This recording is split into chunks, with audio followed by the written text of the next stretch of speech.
Hi hello welcome back to Mantra 5 news.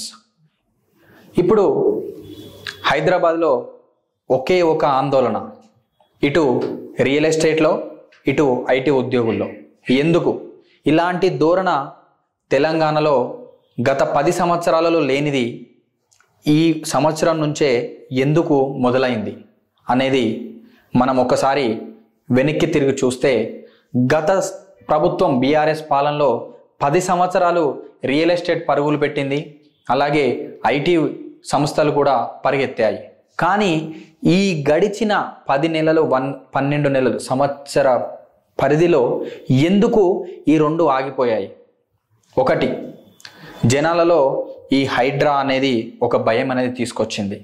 2, ప్రపంచ economy తగ్గడం వల్ల చాలా ఉద్యోగాలు, ఐటీ ఉద్యోగాలు అనేది వెళ్ళిపోయాయి. దాని వలన శాలరీస్ ఆగిపోయాయి, దానివల్ల ఉద్యోగాలు పోయాయి, జాబులు లేక అందరూ ఖాళీగా కూర్చున్నారు. దానివల్ల రియల్ ఎస్టేట్ అనే దాంట్లో ఇన్వెస్ట్మెంట్ పెట్టడానికి ఎవరు ఆసక్తి చూపలేదు.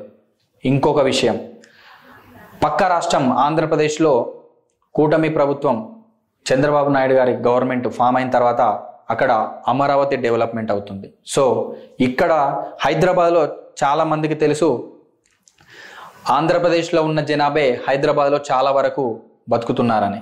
సో ఇప్పుడు అక్కడ ఇన్వెస్ట్మెంట్ పెట్టడానికి ఇక్కడ రియల్ ఎస్టేట్ని మర్చిపోయి అక్కడికి వెళ్తున్నారు, అమరావతి డెవలప్మెంట్ అవుతుందన్న ఒక ధోరణిలో.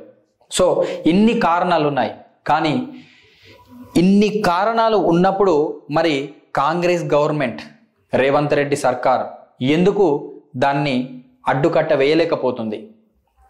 ఇక్కడ తెలంగాణ గవర్నమెంట్లో ఐటీ మినిస్టర్ ఉన్నాడా లేడా అని ఒక ప్రశ్నార్థకంగా మారిపోయింది తెలంగాణ ప్రజల్లో.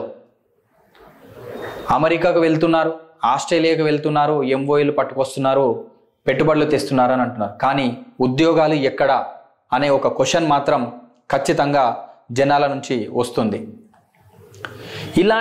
ఇలాంటి పరిస్థితుల్లో ఇక్కడ ఉన్న ఎకానమీని, ఇక్కడ ఉన్న రెవెన్యూని పక్కకి పంపిస్తే చాలా ఇబ్బందులు ఎదురవుతాయని కూడా గవర్నమెంట్ తెలుసుకోవాలి.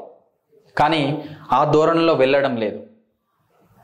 హైడ్రా వల్ల ప్రజలు ఏది ఎఫ్టిఎల్ జోన్లో ఉంది, ఏది బఫర్ జోన్లో ఉంది, అసలు ఇక్కడ పెట్టుబడి పెట్టాలా వద్దా అని ఒక భయంతో ఉన్నారు. అసలు వాళ్ళు ఉన్న ఇల్లులను కాపాడుకోవడానికే టైం సరిపోవట్లేదు. అలాంటిది ఇంకా కొత్త ఇల్లులు కొనడానికి, కొత్త ల్యాండ్లు కొనడానికి ఎక్కడ ఆసక్తి చూపుతారు? ప్రభుత్వం ఎందుకు ఒక ఎకానమీ రేస్లో ఉన్న మన రాష్ట్రాన్ని మళ్ళీ చల్లబడిపోయింది, ఎందుకు స్టాప్ చేసింది? ఈ ధోరణులు కూడా ప్రభుత్వం ఆలోచించాలి. ఐటీ ఉద్యోగాల్లో ఖాళీలు రావాలనంటే ఒక్కసారి అకాడమిక్ ఇయర్ అనేది ఎండ్ అవుతుంది. ఇంజనీరింగ్లో కానీ, డిగ్రీలో కానీ, ఎంసీఏలో కానీ, ఎంబీఏలో కానీ ఒక అకాడమిక్ ఇయర్ అనేది అయిపోతే కొన్ని లక్షల మంది విద్యార్థులు ఒకేసారి వస్తారు. మీరు ఒక సంవత్సరం గ్యాప్ ఇచ్చారు, పాత అకాడమిక్ ఇయర్ వాళ్ళకి ఉద్యోగాలు ఇవ్వలేక అలాగే ఉండిపోయింది. ఇప్పుడు మళ్ళీ కొత్త అకాడమిక్ ఇయర్ నుంచి విద్యార్థులు వచ్చేస్తారు. అప్పుడు వీళ్ళకి ఎక్కడి నుంచి జాబులు సృష్టిస్తారు, వీళ్ళకి ఎక్కడి నుంచి జాబులు సృష్టిస్తారు? ఈ అన్ని జాబులు సృష్టించాలంటే ఎన్ని కంపెనీలను మీరు తీసుకురావాలి? దానివైపు ఎందుకు అడుగులు వేయలేకపోతున్నారు?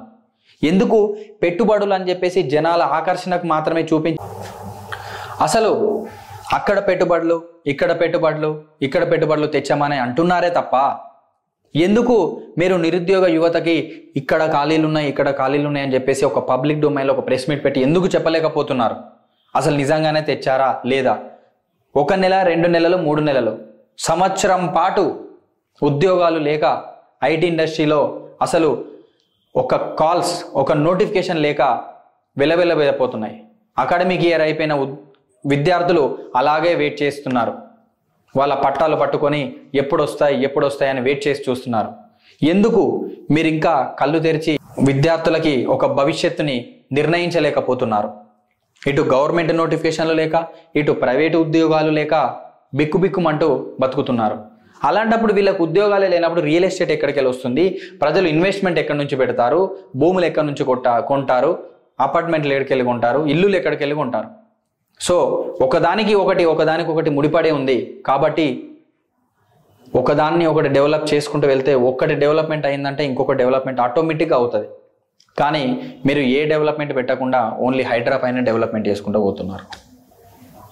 సో హైడ్రా అనేది మంచిది, చాలా మంచిది. బట్ దానికంటూ ఒక ప్రణాళిక, ఒక పద్ధతి చేసుకుంటూ వెళ్ళి, అలాగే యాజ్ యూజువల్గా ఇటు రియల్ ఎస్టేట్ ఇండస్ట్రీ బాగుండాలి, ఐటీ ఇండస్ట్రీ బాగుండాలి, సామాన్యమైన విద్యార్థులు గవర్నమెంట్ ఉద్యోగాలు చేయలేని వాళ్ళు ఇటు ఐటీలో ఉద్యోగాలు సంపాదించాలి. ఇంజనీరింగ్ చేసి వచ్చిన వాళ్ళకి లక్షలు ఖర్చు పెట్టి ఇంజనీరింగ్ చదివేసి వస్తారు. వాళ్ళు ఖాళీగా ఉంటే వాళ్ళకు ఒక అకాడమిక్ ఇయర్ గ్యాప్ వస్తుంది. మళ్ళీ కొత్త వాళ్ళు, ఇది ఒక్కసారి గ్యాప్ వచ్చిందంటే కాలక్రమేణా ఈ గ్యాప్ అనేది ఫిల్ చేయడం చాలా కష్టమవుతుంది. ఇప్పటికైనా గవర్నమెంట్ ఆలోచన విధానం చేసి ఎంత తొందరగా వీలైతే అంత తొందరగా గవర్నమెంట్ నోటిఫికేషన్లు కానీ ప్రైవేట్ నోటిఫికేషన్లు కానీ రిలీజ్ చేయాలి. ప్రతి ఒక్కరికి దారి చూపించాలి. కొన్ని లక్షల మంది ఉన్నారు. సో దయచేసి కాంగ్రెస్ గవర్నమెంట్ కోరుకునేది ఒకటి, నిరుద్యోగ యువతను మాత్రం ఇబ్బందుల్లో పెట్టొద్దు. ఇటు మీకు గవర్నమెంట్కు లాభం ఉంటుంది, ఇటు ఉద్యోగం వస్తే వాళ్ళ కుటుంబానికి లాభం ఉంటుంది. సో ఫ్రెండ్స్, మీ యొక్క అభ్యంతరాలు ఏదైనా ఉంటే, ఇంకా దేని గురించైనా గవర్నమెంట్కి ఈ వీడియోస్ చేయండి, ఇక్కడ మాకు ఇది ఉంది అని చెప్పేసి మీ అభ్యంతరాలు కూడా కామెంట్ రూపంలో చేయండి. ఈ వీడియో పైన కూడా మీ యొక్క సంభాషణలు తెలియజేయండి. అండ్ అలాగే ప్రతి ఒక్కరు లైక్ చేయండి, సబ్స్క్రైబ్ చేయండి. మీరు ఎంత ఉత్తేజపరిస్తే మేము అంత ఉత్తేజపరితంగా మేము ఇంకా మంచి అప్డేట్స్ తోటి ప్రజలకు ఉపయోగపడే వీడియోలు చేస్తాము. So thank you all.